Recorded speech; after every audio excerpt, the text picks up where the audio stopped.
kami menyampaikan semua. Amin. Oke, bulan ini masih dalam bulan exalting the lowly atau meninggikan yang rendah. Nah, saya sudah membahas apa itu arti rendah hati, saya sudah membahas apa itu compassionate. Tetapi sekarang saya akan mundur ke dasar yang paling dasar. Bahwa sikap kita rendah hati, sikap kita bisa bersimpati kepada orang, itu dimulai dengan sadar siapa jati diri kita yang sebenarnya.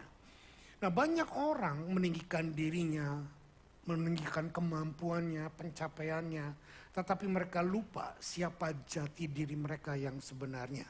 Nah, dalam pelajaran ini saya akan ambil 2 seri.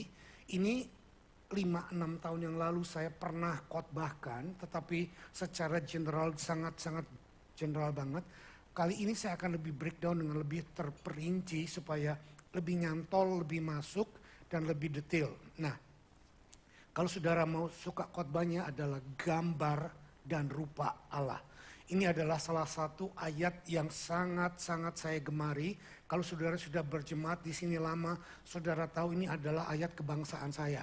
Kejadian 1 ayat 26 sampai 28. Ya, yuk kita baca sama-sama ayatnya. 1, 2, 3. Berfirmanlah Allah, baiklah kita menjadikan manusia menurut gambar dan rupa kita, supaya mereka berkuasa atas ikan-ikan di laut dan burung-burung di udara, dan atas ternak dan atas seluruh bumi, dan atas segala binatang melata yang merayap di bumi. Maka Allah menciptakan manusia itu menurut gambarnya, menurut gambar Allah diciptakannya dia, laki-laki dan perempuan diciptakannya mereka. Allah memberkati mereka, lalu Allah berfirman kepada mereka, beranak cuculah dan bertambah banyak, penuhilah bumi dan taklukkanlah itu. Berkuasalah atas ikan-ikan di laut dan burung-burung di udara dan atas segala binatang yang merayap di bumi. Berfirmanlah Allah, lihatlah aku memberikan kepadamu segala tumbuh-tumbuhan yang berbiji di seluruh bumi dan segala pohon-pohonan yang berbuah berbiji. Itulah akan menjadi makananmu. Tetapi kepada segala binatang di bumi dan segala burung di udara dan segala yang merayap di bumi yang bernyawa, kuberikan segala tumbuh-tumbuhan hijau menjadi makanannya. Dan jadilah demikian. Maka Allah melihat segala yang dijadikannya itu sungguh amat baik.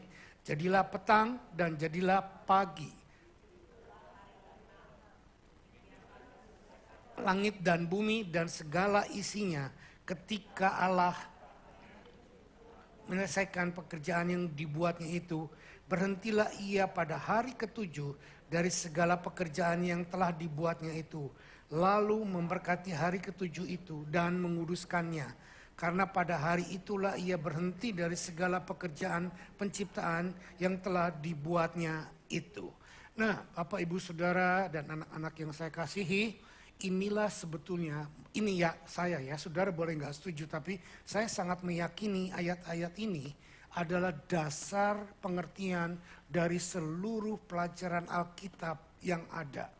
Karena tanpa kita mengerti untuk apa kita diciptakan, oleh siapa kita diciptakan, dan bagaimana dalam kehidupan kita nantinya, kita bisa salah kaprah. Jadi kenapa saya menyukai ayat-ayat ini? Karena di sini terletak tujuan Tuhan untuk menciptakan langit dan bumi dan isinya, dan bagaimana nanti pengaturannya sampai kepada kekekalan yang berikutnya. Tema gambar Allah, the image of God ini adalah tema yang besar dan penting yang dimulai dari kitab Kejadian yang menciptakan penciptaan serta termasuk manusia yang di dalamnya sebagai dasar dari kehidupan kita. Karena ini merupakan sebuah pelajaran yang sangat berharga, luas, dan sangat mendetail, sehingga kita tidak punya waktu untuk membahasnya. Kalau saudara tahu dari beberapa ayat ini aja, kita bisa menyimpulkan pelajaran yang sangat-sangat indah. Tetapi saya hanya akan mengambil satu kalimat bahwa kita diciptakan menurut gambar Allah. Nah, ini gambar Allah ini seperti apa? Ini yang menjadi dasar buat pelajaran kita selama 2 minggu ke depan. Dalam kitab Kejadian pasal 1 sampai pasal 4, kita belajar bagaimana Tuhan menciptakan dunia dan segala isinya. Dan amat sangat disayangkan semua ciptaan Tuhan yang begitu indah, yang begitu orderly, yang begitu sangat magnificent, hancur berantakan karena dosa ulah manusia yang menjual semua miliknya dan ditukarkan kepada setan. Sehingga di dalam buku Roma pasal 1 sampai 4 kita membaca tentang apa yang terjadi. Kalau saudara pelajari di sana dalam Roma pasal 1 berkata manusia memilih untuk menyembah yang bukan Tuhan, yang bukan pencipta, dijadikan sesembahannya. Sehingga manusia itu sama Tuhan, istilah saya, dijongklokin, dibiarkan. Ya karena kamu sudah memilih itu, maka berbuatlah seperti yang kamu pilih. Jadi sebetulnya Tuhan tuh marah, Tuhan tuh murka kepada manusia. Sehingga membiarkan manusia itu melakukan apa yang dia inginkan. Karena Tuhan sudah mencegah tetapi mereka insist. Sehingga ada pelajaran di luar sana yang berkata mereka ateis. Mereka nggak percaya Tuhan dan lain sebagainya. Bahkan ada yang percaya Tuhan itu begitu banyak. Dan akhirnya Tuhan bilang ya udah terserah kamu. Itu dalam Roma. Tetapi Tuhan tidak seperti itu. Murka sesaat, tapi dia akhirnya merencanakan penebusan ulang. Kita belajar dalam kitab Wahyu pasal 18 sampai 21. Kita di sana ditunjukkan oleh tulisan Yohanes bahwa Tuhan berencana untuk meridim kembali dunia yang hancur. Sampai kepada tingkat kesempurnaan yang Tuhan inginkan. Yaitu pada kedatangan Tuhan yang kedua kali. Tetapi ini tidak akan terjadi tanpa kedatangan Tuhan yang pertama. Kedatangan Tuhan yang pertama bukan sebagai raja yang memerintah. Tetapi kedatangan Tuhan yang pertama sebagai Tuhan yang merendahkan diri menjadi manusia. Dan memikul semua dosa dan kesalahan kita. Dan akhirnya dia mati bagi kita. Itu pentingnya gambar diri kita yang dapat dari Allah. Kenapa? Karena kita perlu tahu Tuhan kita, Allah kita. Bukan Allah yang pemarah sehingga dia menghukum dunia dan lain sebagainya. Iya pernah dia marah tetapi akhirnya dia menebus semua yang dia lakukan. Dan untuk kebaikan kita. Nah karena pelajaran ini begitu luas subjeknya, begitu luas skopnya. Kita hanya akan ambil sedikit saja. Dan dari yang sedikit tentang gambar Allah ini, saya membagi menjadi 3 portion. Nah 3 portionnya ini adalah 1, pentingnya gambar Allah. Nomor 2, arti gambar Allah itu sendiri. Nomor 3 adalah pemulihan gambar Allah. Nah, hari ini kita akan membahas yang poin pertama saja pentingnya gambar Allah. Minggu depan saya akan membahas 2 arti gambar Allah dan pemulihan gambar Allah. Sekarang fasten your seat belt. Tadi baru pembukaan, sekarang kita masuk inti daripada pengajaran. Pentingnya gambar Allah. Nah gambar bukan berarti digambar. Tapi bahasa Ibraninya gambar adalah selem, image, atau shade, atau phantom, atau resemblance, atau representative figure. Representative figure adalah berarti satu figur yang mewakili. Jadi saya percaya bahwa gambar Allah punya mata, punya hidung, punya telinga, itu appearance. Tetapi saya juga percaya bahwa kita diciptakan dalam kekekalan, yaitu punya spirit soul. Tetapi body kita diambil dari tanah. Itu sebabnya waktu 2 hari yang lalu saya menguburkan suaminya Nia. Kita berkata dari debu kepada debu.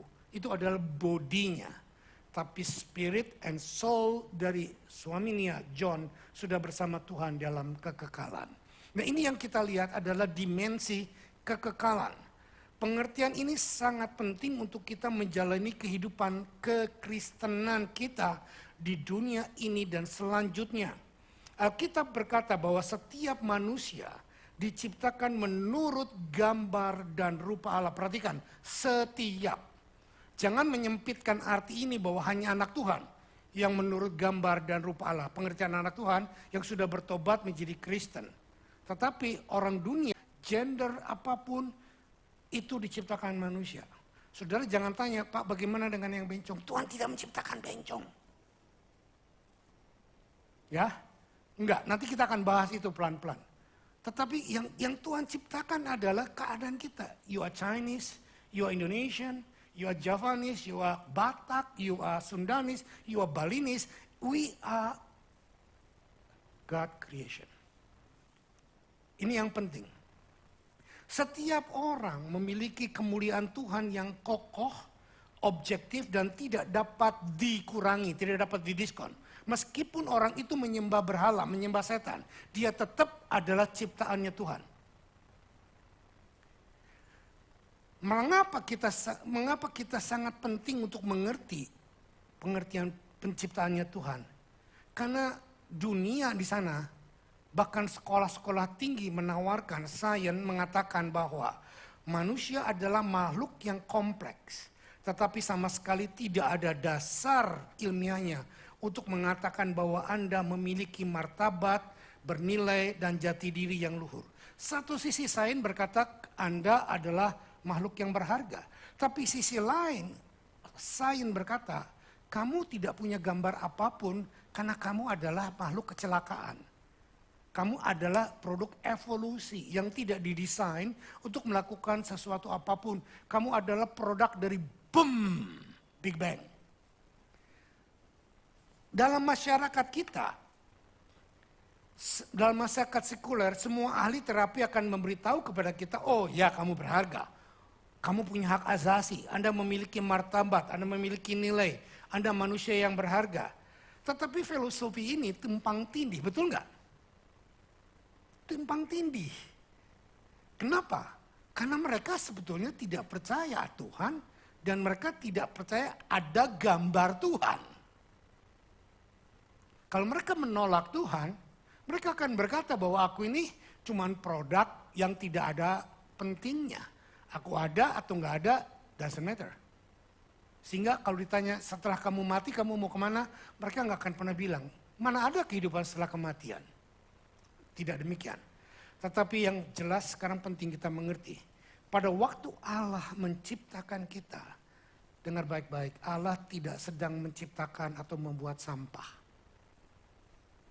Kita dibuat sesuai dengan gambar Tuhan.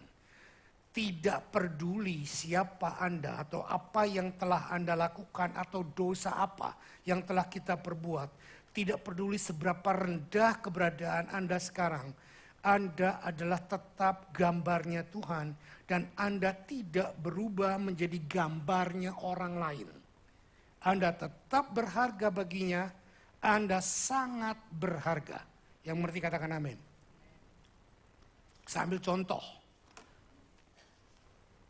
Di dompet saya nggak ada uang ratusan.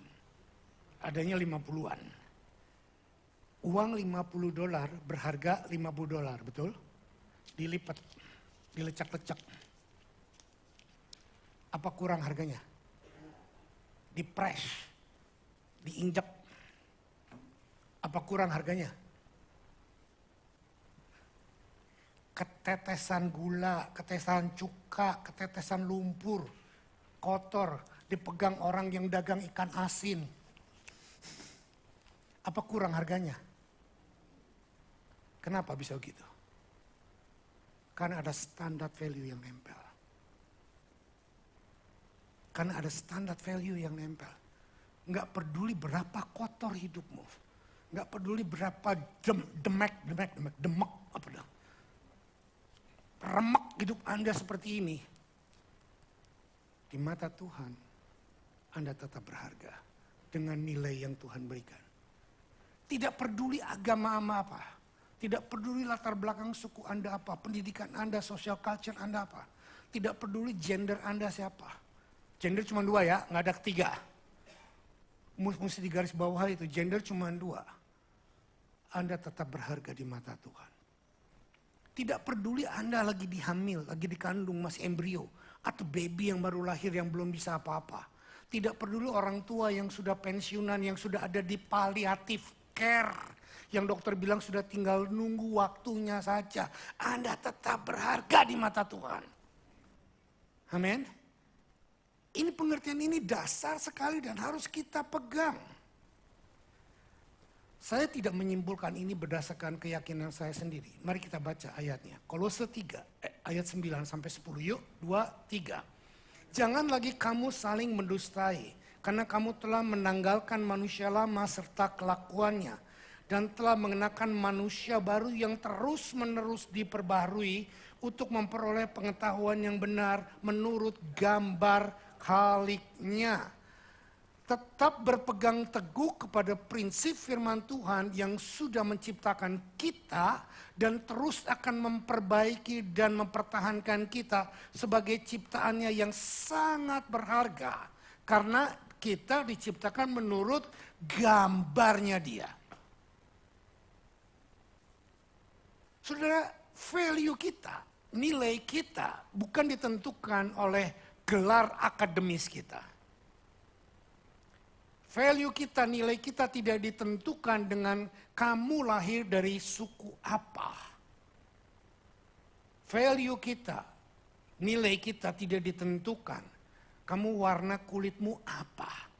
Kamu bisa bahasa Inggris atau bisa bahasa Mandarin atau tidak.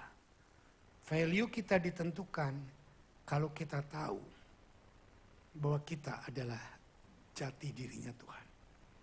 Nah, seringkali kita sangat mudah diombang-ambingkan. Siapa sih diri kita yang sebenarnya? Karena kita tidak mengerti pelajaran yang sangat dasar ini. Bahwa kita diciptakan menurut gambar dan rupa kita. Nah, pada waktu kita tidak tahu bahwa kita punya gambar dan kemampuan Tuhan di dalam diri kita. Maka kita menjadi kosong dan pada waktu kita menjadi kosong, maka kita akan mencari sesuatu yang bukan sebenarnya. Perhatikan ini, kita menutupi dengan seks, kita menutupi dengan pendidikan, kita menutupi dengan sosial budaya, kita menutupi dengan macam-macam yang saudara pikir bisa memuaskan saudara. Yes, bisa memuaskan, tapi it's only temporary. Karena jauh di dalam lubuk hatimu, mungkin kau sendiri tidak menyadarinya. Tuhan menciptakan kita dengan satu sense bahwa kita punya sadar ada Tuhan. Ayub juga berkata demikian, Roma juga berkata demikian bahwa ada Tuhan di dalam diri kita. Nah, kita mungkin banyak orang Kristen sadar ada Tuhan dalam diri kita. Kalau tadi orang-orang dunia yang gak sadar ada Tuhan, yang menolak siapa Tuhan. Tetapi kita anak Tuhan sadar siapa diri kita, tetapi kita cuma tahu Tuhan itu Tuhan kita dan kita tidak pernah tahu bahwa kita diciptakan untuk menggambarkan kepribadian Dia. Sehingga kita diombang-ambingkan dengan banyak pengajaran yang salah. Dan kita akhirnya mengambil pengajaran-pengajaran itu dalam diri kita dan menghidupinya. Which is sampai kapanpun saudara kenal Tuhan, saudara tahu Tuhan, tapi saudara tidak melakukan apa yang Tuhan inginkan. Banyak anak Tuhan seperti itu. Sehingga hidupnya mereka kosong. Sekarang yang kedua. Poin yang kedua, arti gambar Allah. The image of God membuat kita bisa menghormati orang lain. Kalau yang pertama tadi kita melihat jati diri kita dengan gambar Allah. Maka sekarang kita bisa melihat gambar Allah ada pada orang lain juga. Amin. Ada banyak orang di luar sana. Di sini nggak terlalu kelihatan ya, ada juga sih. Tapi kalau di Indonesia saudara naik bus kelantungan, terus sebelahnya mbok-mbok, sebelahnya abang-abang, sebelahnya tukang beca dan lain sebagainya. Saudara akan mencium aroma yang sedap. Wah, seger, enak. Lalu kita berkata, ih, jijik. Saudara tidak akan mengajak orang tersebut masuk ke dalam mobilmu kalau engkau lagi nyetir mobil. Kenapa? Ntar mobilku bau. Ntar mobilku jadi berantakan, ntar begini, ntar begitu. Nah ini tanda bahwa betapa selfishnya kita. Betapa kita memandang orang lain rendah. Kalau orang lain itu tidak memenuhi standar yang kita inginkan, kita berkata, gak level lah. Dan akhirnya terjadilah selektif dalam pergaulan kita. Dan kita berkata apa? Slogan yang walaupun tidak terlalu spiritual tetapi terbukti kebenarannya. Bird will always fly with the same feather. Ngerti maksudnya? Burung akan selalu terbang dengan bulu-bulu yang sama. Kalau lu gak selevel sama gue, gak connect lah. Gak compatible. Bau badan lu, rambut lu yang kalau kelihatannya pendek tapi coba tarik, surut bisa 2 meter. Jarang keramas, lagi gak bisa disisirin. Dan lain sebagainya, kulit lu kayak gitu legam, hitam, kotor, coba kulit gua gini. Saudara lihat, perhatikan, kita menilai orang dari penampilan dan suku. Dari penampilan, cara berdandan, dari pendidikan dan lain sebagainya. Apakah itu yang sebenarnya terjadi? No. Dalam bukunya C.S. Lewis yang berjudul The Weight of Glory, dia menulis seperti ini. There are no ordinary people. You have never talked to the mere mortal. Nation and civilization. These are mortal because they are going to end. And their life is 2 hours as the life of gnat. But it is immortal whom we joke with, work with, marry with, snub and exploit, immortal horror of everlasting splendor. Bagi saudara yang gak bisa bahasa Inggris kayak saya terjemahin sedikit. Setiap orang yang bertemu dengan Anda, tidak peduli siapa mereka, Anda perlu memperlakukan mereka dengan rasa hormat. Perhatian Anda harus pada individualitas mereka yang akan immortal atau menerima kekekalan. Jadi perhatian kita bukan cuma kepada fisikal yang akan kembali kepada tanah, tetapi di dalam fisikal yang mereka yang immortal, yang mortal, ada yang immortal yaitu spirit and soul. Dan bukan kepada faktor yang akan binasa, dan juga Anda berusaha melakukan kebaikan serta tidak pernah mencoret orang keluar dari kehidupan Anda. Seharusnya tidak ada orang yang ditolak karena pembawaan atau penampilan mereka. Are you with me? Firman Tuhan berkata demikian dalam Yakobus 3 ayat 9 sampai 10. Dengan lidah kita memuji Tuhan, Bapa kita, dan dengan lidah kita mengutuk manusia yang diciptakan menurut rupa Allah. Dari mulut yang satu keluar berkat dan kutuk. Hal ini saudara-saudaraku tidak boleh demikian terjadi. Saya juga mau menekankan kepada orang tua, khususnya orang Asia. Kadang-kadang kalau lagi marah kepada anak, kita mengutuki anak. Dasar anak, saya nggak mau ucapkan itu. Keturunan inilah. Lu belum gede, lu udah masih kecil udah gini. Jadi kita mengeluarkan kata-kata kutukan kepada anak-anak kita. Suami istri lagi marah juga keluar kata-kata kebun binatang. Nah itu sebetulnya apa yang kita lakukan sedang look down the image of God. Sedang look down kepribadian Allah yang ada di dalam orang itu. Sebagai anak-anak Tuhan, kita melihat cacat orang, kita melihat kelemahan orang, bukannya kita kutuki, mestinya kita bantu dan doakan. Saya juga belajar loh dalam hal ini. Terlalu banyak kelemahan kita manusia dalam hal ini. Kita tidak bisa menghargai orang dengan apa yang Tuhan lihat dalam diri orang itu. Saya perlu belajar banyak. Sebagai anak-anak Tuhan kita tidak boleh mengutuki dan menghakimi orang berdasarkan penampilan, kesuksesan, keadaan fisik, baju-baju yang fashion branded atau tidak. Kalau dia tidak pakai tas seperti ini, sepatu seperti ini, dia bukan golonganku. Ayo.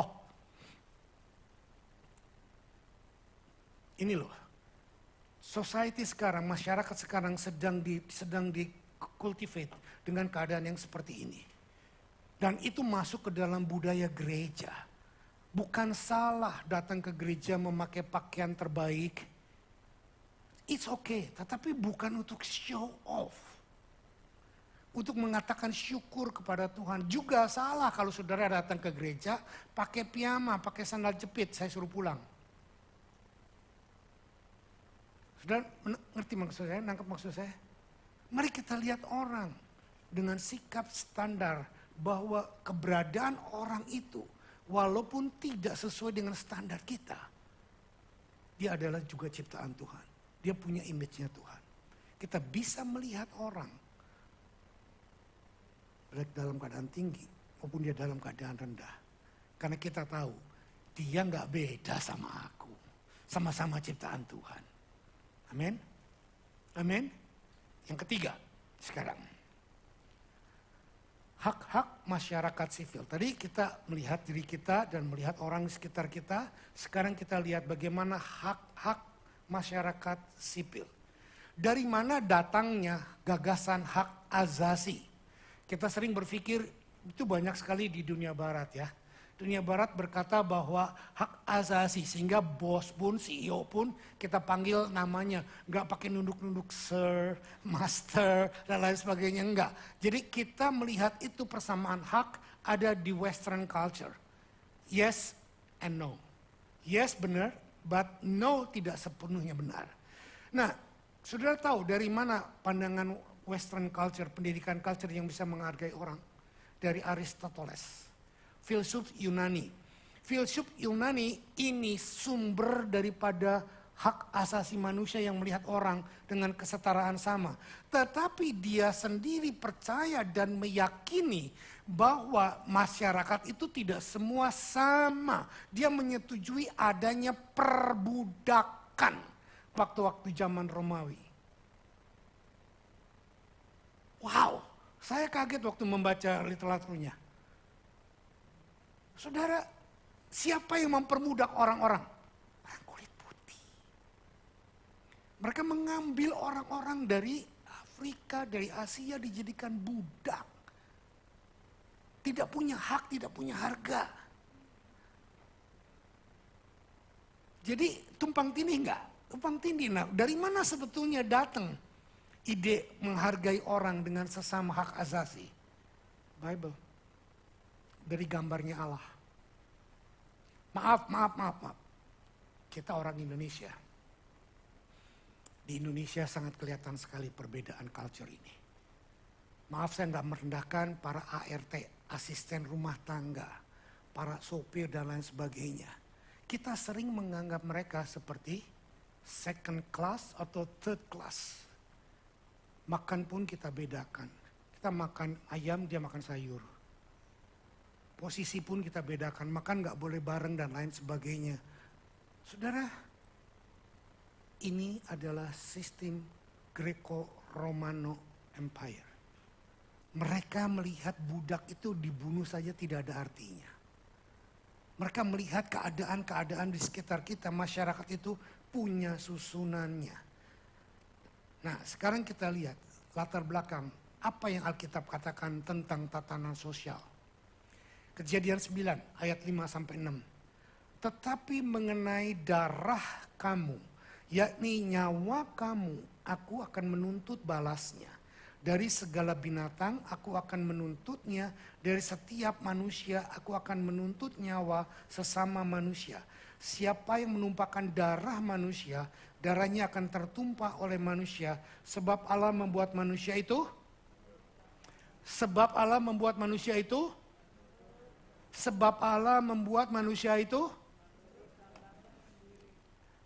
bukan cuman master, bukan cuman tuan, bukan cuman royalty, bukan cuman raja, bukan cuman bangsawan yang dibuat menurut gambar Tuhan. Bahkan yang mereka anggap budak yang dulu menjadikan tukang kayu di sebuah perahu dan mereka dicambuki, kalau mereka malas bahkan dibunuh, tidak ada artinya. Nyawa mereka pun sepertinya sampah. Itu sama karena dia dibuat menurut gambar Tuhan. Dari sanalah hak asasi itu muncul. Tuhan membuat manusia menurut gambarnya. Ada nilai yang melekat di dalam diri manusia itu. Siapa nilainya? Tuhan. Nilainya bukan pencapaian, nilainya bukan berapa term deposit yang Anda miliki di bank.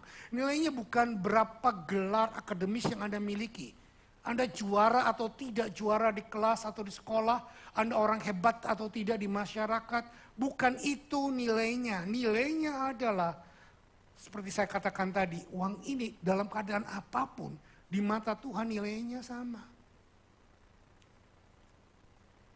Tidak peduli apa yang dikatakan hukum sebuah negara.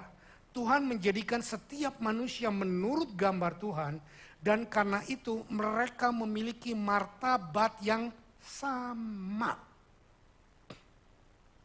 Bukan cuma sekarang, sebagai contoh kami dari rumah dulu, Iluh adalah ART kami di Indonesia. Tetapi dari zaman dulu, kita selalu menganggap dia adalah bagian dari keluarga kita. Waktu Shirley nikah, dia dianggap bagian keluarga kita. Dia jalan masuk ke dalam ruang pesta, digandeng sama Yosi. Karena Yosi belum punya pacar. Kita tidak pernah menganggap orang-orang yang bekerja di bawah kita adalah lebih rendah dari kita. Bahkan banyak, kalau saya mau ceritakan ada sopir-sopir saya, karena kami perlakukan dia seperti itu, dan akhirnya bertobat. Karena mereka melihat ada kasih Tuhan yang tidak merendahkan mereka, yang tidak membuat mereka menjadi budak, yang tidak membedakan kelas. Tapi Ilu masih kadang memegang perjanjian lama. Ya, padahal sudah diberikan perjanjian baru. Makanya sering hampir tiap kali malam makan, ayo duduk makan bareng, ayo duduk makan bareng. Dia mau datang makan bareng kalau ada Yosi. Dari sanalah ide hak asasi manusia itu muncul. Bahwa kita melihat manusia yang lain setara karena punya gambar Allah. Contoh yang lebih menyakitkan, dalam budaya timur suami istri sering menganggap suami adalah master, adalah Tuhan. Istri adalah kacungnya, pembantunya. Please, mulai hari ini Anda harus melihat bahwa istri Anda adalah punya gambar Allah. Dan dia adalah teman pewaris kerajaan surga. Amin. Nah, saya membuat satu statement. Yuk kita baca. 2, 3. Keseluruhan konsep imago Dei atau gambar Allah adalah gagasan bahwa semua manusia memiliki sesuatu dalam diri mereka yang dimasukkan oleh Tuhan. Termasuk kemampuan untuk bersekutu dengan Tuhan. Dan ini memberi manusia keunikan, harga dan martabat yang mulia dan harus dijunjung tinggi. Amin. Saudara, sadarilah pada waktu kita menempatkan diri kita sebagai makhluk ciptaan Tuhan, kita tidak punya apa-apa, kosong. Kita punya apa-apa pada waktu gambar diri kita diisi oleh pribadinya Tuhan. Minggu depan kita akan melihat ini bagaimana caranya kita bisa melakukan apa yang Tuhan inginkan dalam diri kita. Kembali go back to the nature, kepada awalnya bahwa kita adalah orang-orang yang lowly, orang-orang yang diciptakan. Sadarilah bahwa Anda tidak punya apapun tanpa Tuhan. Jangan cuma pada waktu kita dalam susah kita berkata, Tuhan bisnis ini punya Tuhan, Tuhan pekerjaan ini punya Tuhan, tapi nanti begitu sukses, banknya jutaan dolar, kita akan berkata, perpuluhan aja susah, bayar persembahan aja susah. Jadi kita berkata bahwa sometimes kita hidupnya dipengaruhi oleh sikon, situasi dan kondisi. Tema God exalting the lowly hanya akan terjadi pada waktu kita menempatkan posisi kita ada di dalam makhluk yang diciptakan, yang tidak bisa berbuat apa-apa tanpa adanya Tuhan yang dalam diri kita. Amin. Tanpa Anda sadari pada waktu kita melakukan ini, dengar baik-baik. Kita akan melakukan apa yang Yusuf katakan. Orang bisa saja merencanakan yang jahat sama kita. Tapi Tuhan tidak akan mengizinkannya terjadi. Kenapa? Karena kita adalah gambarnya Dia. Karena kita adalah image-nya dia. Mungkin bukan berarti kita tidak menghadapi persoalan, bukan berarti kita tidak menghadapi kesulitan. Tapi semua persoalan, kesulitan, keuangan, kesehatan, hubungan, apapun yang terjadi, Tuhan izinkan supaya gambar dan citra dirinya Tuhan semakin nyata, semakin terbentuk, membuat kita semakin tidak berdaya. Sehingga Yohanes berkata dalam Yohanes 3 ayat 30 berkata apa? Biarlah aku semakin berkurang-kurang dan dia akan semakin bertambah-tambah di dalam hidupku. Waktu kita menempatkan posisi kita tidak berdaya di hadapan Tuhan, Paulus berkata apa? Dalam kelemahanku aku menjadi kuat. Ini loh poinnya yang sangat penting buat kita. Jika ini benar dalam hidup kita, ide hak sipil, ide hak asasi berasal dari imago Dei, gambarnya Tuhan. Kami tidak akan percaya lagi kepada orang-orang yang berkata teori evolusi. Teori evolusi merusakkan gambar Tuhan dalam diri kita. Teori evolusi mengatakan kepada kita bahwa tidak ada Tuhan. Kami adalah makhluk yang jadi dengan sendiri dan berevolusi. Kami adalah organisme yang kompleks. Memang kita kompleks. Sehingga sulit untuk dipelajari oleh manusia. Tetapi memang kita bukan untuk dipelajari oleh manusia. Kita untuk menundukkan diri kepada Tuhan. Sampai kapanpun manusia mau mempelajari tentang Tuhan, gak akan pernah ketemu sempurna. Kenapa? Karena kita makhluk Dia yang menciptakan. Amin. Sadarilah itu. Sehebat apapun Anda, setinggi apapun pencapaian Anda, atau sebaliknya, serendah apapun kondisi Anda sekarang, Anda adalah gambarnya Tuhan. Anda adalah imago Dei. Anda adalah image-nya Tuhan. Jika kita percaya kepada gambarnya Tuhan, maka nilai kita ditentukan dalam bentuk sesuatu yang bisa kita hasilkan untuk diberikan kepada masyarakat. Jika kita tidak percaya kepada gambarnya Tuhan, maka nilai kita ditentukan dalam bentuk sesuatu yang bisa kita hasilkan untuk diberikan kepada masyarakat. Nilai kita ditemukan dan ditentukan dalam kapasitas atau kemampuan kita untuk perform. Jika kita tidak bisa menampilkan sesuatu, jika kita tidak memiliki kapasitas apapun, maka kita tidak berharga. Itulah alasannya mengapa saat ini banyak orang di negara-negara lain mengilegalkan aborsi. Jika kita kembali kepada tidak percaya pada gambarnya Tuhan, seperti saya katakan tadi, maka kita akan mengambil sesuatu yang lain yang dunia atau orang lain tawarkan untuk menjadi keyakinan hidup kita. Nah, pada waktu kita tidak menerima kebenaran gambarnya Tuhan, maka akan muncul satu pikiran, kamu harus berprestasi, kamu harus kaya, kamu harus sukses, kamu harus mencapai sesuatu, baru kamu diperhitungkan oleh orang lain. Jangan bilang saudara, saya enggak. Contoh, kenapa kita sering memaksa anak untuk berprestasi di kelas? Kenapa saudara memaksa dirimu untuk berprestasi di pekerjaanmu? Ya kan kita harus buat yang terbaik. Nah kalau itu motifnya, that's good. Tetapi kalau motifnya bahwa engkau merasa tidak aman, pada waktu engkau tidak mencapai tujuan yang kau tentukan sendiri, kita sudah merusakkan gambar Allah. Nah, tanpa saudara ketahui, pada waktu kita berkata seperti itu, I have to do something, I have achieve something, I have a goal, like this, bla bla bla. Maka akhirnya, semua orientasi cara berpikir kita ditentukan dengan achievement dan performa. Kalau kita nggak achieve sesuatu, kita merasa worthless. Kalau kita nggak perform sesuatu, maka kita akan sampai kepada, aduh hidup gue begini-begini aja nih, nggak berdaya nih. Saudara, masukkan ke dalam dirimu. Kalau itu yang terjadi dalam diri kita dan pemikiran kita, perhatikan ini. Yang paling kasihan adalah bayi, baby yang di dalam kandungan. Perform apa yang mereka lakukan? Zero. Embrio yang di dalam kandungan nggak bisa buat apa-apa. Itu sebabnya mereka katakan dibunuh pun gak apa-apa. Baby yang baru lahir, yang yang ngerepotin,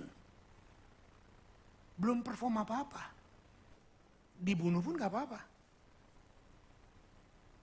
Lebih parah lagi, saya dengar, gak tahu kebenarannya di Cina, bayi-bayi perempuan dibunuh begitu saja karena mereka tidak dikehendaki. Ini yang terjadi di dalam masyarakat karena mereka melihat performance, mereka melihat hasil dan result. Lebih parah lagi, orang tua yang sudah tua, sebentar lagi saya akan menjadi tua, sekarang belum. Saya nanti pensiun gak bisa apa-apa. Di Jepang, ada satu suku, orang tua yang demikian dibawa ke hutan, dibiarkan mati di hutan. Dan zaman tentara Romawi berkuasa, ini semua terjadi. Zaman penjajahan Romawi menjajah dunia, pengguguran kandungan, pembunuhan baby, pembunuhan orang tua, orang-orang yang sakit, yang parah. Dan saya sangat tidak setuju, sekarang pun sedang terjadi demonstrasi, orang-orang yang menuntut orang-orang tua yang sudah penyakit parah, yang dokter bilang sudah tidak ada harapan, suntik mati saja mereka. Ini loh dasarnya, kenapa?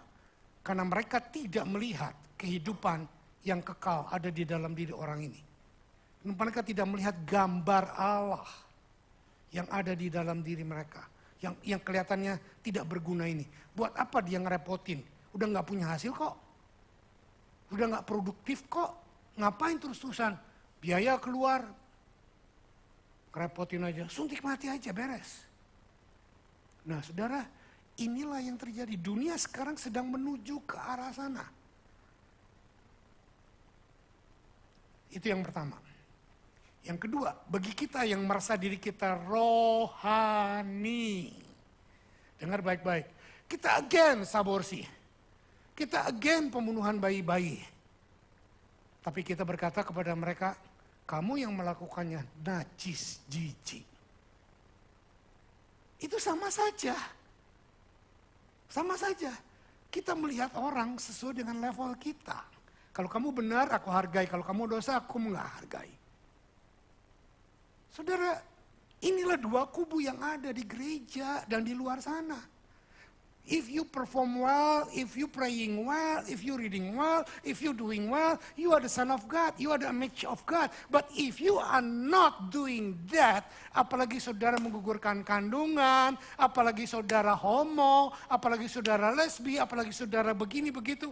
Dan orang yang membantu dan menyetujui terjadinya ini pun dipandang rendah oleh gereja yang menganggap dirinya lebih suci dari orang lain. Kita menjadi orang yang legalisme, prejudis. Mari kita tempatkan diri kita pada posisinya Tuhan. Di mana Tuhan melihat kita. Tuhan sudah ciptakan kita berharga. Tapi karena dosa kita diinjak-injak, kita tidak dihargai, kita dirusakkan. Tapi Tuhan berkata, enggak berkata, najis lu, gua enggak mau. Tapi Tuhan berkata, I come for you. I die for you. Jangan condemn orang yang berdosa. Jangan merasa diri kita lebih baik dari orang yang berdosa. Karena orang yang berdosa punya gambar Tuhan. Sama seperti kita yang mungkin dosa kita ditutupi dan kita belum tahu. Dan belum dibongkar, orang lain belum tahu, kita merasa diri kita lebih baik. Are you with me? Maaf kalau saya menyinggung kita sebagian semuanya.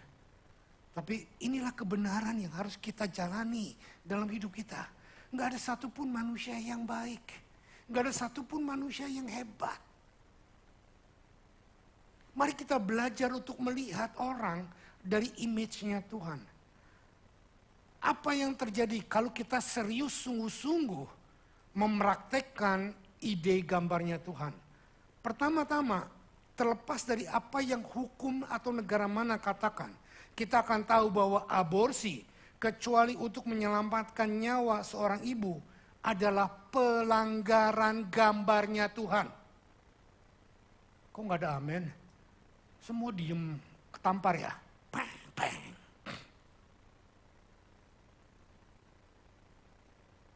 Kedua, wanita yang pernah melakukan aborsi dan pria yang membantunya. Siapa sih pria yang membantunya? Pasangan selingkuhannya. Pasangan orang yang membuat dia hamil. Melakukan aborsi dan tidak merasa seperti sampah. Saudara yang pernah berdosa seperti itu, saudara yang pernah homoseks, saudara yang pernah melakukan hal-hal yang najis, saudara berharga di mata Tuhan. Amin. Karena kita tidak akan meremehkan orang-orang yang berdosa seperti itu. Kita tidak mengucilkan mereka, kita tidak menjelekkan mereka, kita tidak mengutuki mereka, tetapi kita menerima mereka seperti Yesus menerima kita. Amin.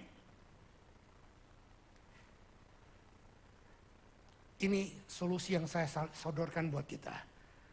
Tadi udah kita bacakan, dengan lidah kita memuji Tuhan Bapa kita, dengan lidah kita mengutuk manusia yang diciptakan menurut rupa Allah. Hati-hati bermain dengan emosi, hati-hati bermain dengan sikap dan cara kita menilai orang. Anda menawarkan kasih karunia kepada semua orang. Pada waktu gambar dan citra diri kita benar di hadapan Tuhan, dan Tuhan benar-benar menjadi gambaran bagi kita, maka kita akan memberikan nilai kasih karunia kepada orang-orang yang salah, yang rusak di sekitar kita, tanpa kita merasa diri kita lebih rohani, lebih benar, lebih baik. Jika kita percaya pada gambar diri Tuhan, kita akan mengatakan aborsi salah. Tetapi kita tidak akan membuat orang yang pernah melakukan aborsi merasa seperti sampah atau semacamnya. Dan tidak akan menjadikan orang dengan pandangan picik. Kita akan mendukung semua orang miskin dan semua orang yang lemah dan semua orang yang terabaikan. Kita akan menjadi komunitas yang sangat berbeda. Dan jadilah seperti itu. Karena ini adalah komunitas yang Allah inginkan. Yang komunitas Allah buat sejak kitab Kejadian. Tuhan memberikan gambar dan image-nya kepada Adam untuk kita praktekkan. Are you with me? Tetapi yang sedang dilakukan masyarakat kita sekarang ini adalah pelanggaran gambar diri Tuhan. Mereka meremehkan dan berteriak satu sama lain, mereka mengeksploitasi satu sama lain, dan mereka memanipulasi satu sama lain dalam berhubungan dengan menggunakan orang hanya karena memiliki koneksi, tetapi tidak terlalu peduli tentang keadaan orang itu. Jadi kita dekat dengan orang yang kita pikir berguna buat kita. Tapi kita tidak pernah mau dekat dengan orang yang tidak berguna bagi kita. Mari, ini yang dunia tawarkan. Apakah salah? 50-50 lah. Kita harus dekat dengan orang yang berguna bagi kita. Tapi kita juga harus dekat dengan orang yang mempergunakan kita bagi dia. Nangkap? Pasti akan terjadi hal demikian. Hidup saudara akan berguna bagi orang lain. Hidup orang lain akan berguna bagi kita. Amin. Tidak selalu semuanya hidup kita yang berguna bagi orang lain. Akan ada banyak orang yang hidupnya berguna buat kita juga. Yang gak ada salahnya mendekatkan diri dengan orang-orang seperti itu. Selama kita tidak merendahkan orang-orang yang lain. Amin. Permasalahannya, kita adalah gambarnya Allah. Yang sudah rusak di dalam diri kita. Jadi bagaimana cara kita memulihkan gambar Allah tersebut? Saya akan memberikan jawaban sepenuhnya minggu depan karena memang waktunya juga udah hampir habis. Hari ini saya akan memberikan sebagian dari jawaban itu. Bagaimana caranya kita bisa melihat gambar Allah dan kita praktikkan dalam diri kita. Yuk kita baca. Kolose 1 ayat 15. 2, 3. Ia adalah gambar Allah yang tidak kelihatan, yang sulung, yang lebih utama dari segala yang diciptakan. Saudara tidak perlu melihat saya, karena di dalam saya gambar diri Tuhan juga rusak. Tidak perlu melihat pendeta-pendeta hebat di televangelis. Tidak perlu melihat orang-orang yang saudara agung-agungkan hebat. Tapi yang saudara mau agungkan, yang saudara harus lihat adalah Yesus Kristus. Kolose 1 ayat 15 berkata dia adalah gambaran Allah yang sempurna. Gambaran Allah yang tidak ada cacat, yang tidak ada celahnya. Seluruh keberadaan Tuhan ada di dalam dia. Ini statement yang saya buat. Yuk kita baca. 2, 3. Kalau kita mau melihat siapa Allah, lihat Yesus. Kalau kita mau tahu bentuk gambar Allah yang sempurna, lihat Yesus. Yesus adalah gambaran Allah dan manusia yang sempurna. Yesus adalah pancaran kemuliaan Tuhan. Jadi kalau saudara betul-betul hanya mencitrakan Yesus, hanya mengambil Yesus, pada waktu dijauhkan Tuhan, mendengar Samuel jatuh dalam dosa, saudara tidak akan kecewa. Kenapa? Karena saudara tidak mengidolakan saya, tetapi saudara hanya tahu Tuhan Yesus. Saudara mungkin berduka, ya kasihan ya. Kenapa Pak Samuel, orang yang saya kagumi kok bisa berdosa? Nah inilah tandanya bahwa tidak ada manusia yang tidak rusak. Semua manusia sudah rusak dalam dosa. Itu sebabnya dia perlu datang. Tuhan memberikan inilah anakku yang kukasihi, kepadanya aku berkenan. Dan dia sudah mati dengan tubuh dan darahnya dicurahkan. Kita setiap minggu berkomunin dengan dia. Untuk membuat satu sikap hidup kita. Buang semuanya. Image gambaran kita, kekaguman kita kepada orang-orang tertentu. Dan buang juga kekecewaan kita kepada orang-orang tertentu. Marilah kita sungguh-sungguh hanya mengandalkan Tuhan. Statement saya yang terakhir. Sebelum hanya sewaktu kita melihat gambar Allah yang sejati datang dan mempengaruhi hidup kita. Karena dia sudah mati untuk kita. Barulah gambar Allah yang rusak di dalam kita dipulihkan. Tangkap ini? Saya ulang ya, saya ulang. Hanya sewaktu kita melihat gambar Allah yang sejati datang dan mati untuk kita. Itu barulah gambar Allah yang rusak di dalam kita dipulihkan. Artinya pada waktu saudara melihat kematian Yesus, tubuh dan darahnya adalah sebagai satu cara untuk memulihkan kita, untuk komunian dengan dia. Maka gambar Allah yang dirusak oleh Adam, dirusak oleh engkong, emak, kongco dan lain sebagainya, papa, mama. Itu akan dipulihkan karena oleh Yesus pribadinya yang sempurna. Kalau sesuatu bilang bahwa dia adalah gambar Allah yang sempurna. Minggu depan kita akan belajar bagaimana caranya gambar Allah yang sempurna itu datang dalam diri kita. Hadapkan dirimu kepada dia dalam segala aspek kehidupanmu. Maka kesempurnaan itu akan muncul dalam diri kita. Kita tahu bahwa kita sama-sama rusak dengan mereka yang masih belum menerima Tuhan. Tetapi kasih karunia Yesus yang membuat kita berbeda. Kasih karunia Yesus, pengorbanan Yesus, bukan pencapaian kita. Itu sebabnya saya mau berkata, saya berhenti puasa 30 tahun. Saya berhenti puasa 3,5 tahun. Karena dulu saya berpikir dengan puasa seperti itu, saya bisa mendekatkan diri kepada Tuhan. Tetapi sekarang saya mengerti bahwa kita dekat sama Tuhan karena pengorbanan dia di atas kayu salib. Bukan karena doaku 2 jam. Bukan karena baca firmanku 5 jam. Bukan karena aku bayar perpuluhan. Bukan karena aku memberikan lebih banyak dari orang lain. Tetapi semua terjadi karena kasih karunia Tuhan dalam hidup kita. Mari kita tundukkan kepala. Bapak, hamba sudah selesai untuk berbicara tentang image-mu. Masih terlalu banyak yang belum hamba sampaikan. Roh Kudus, Engkau sendiri yang akan pimpin. Engkau sendiri akan terus mengatakannya dalam hidup kami semuanya. Gereja ini milik-Mu Tuhan. Gereja ini milik-Mu Bapa. Gereja ini milik-Mu Roh Kudus.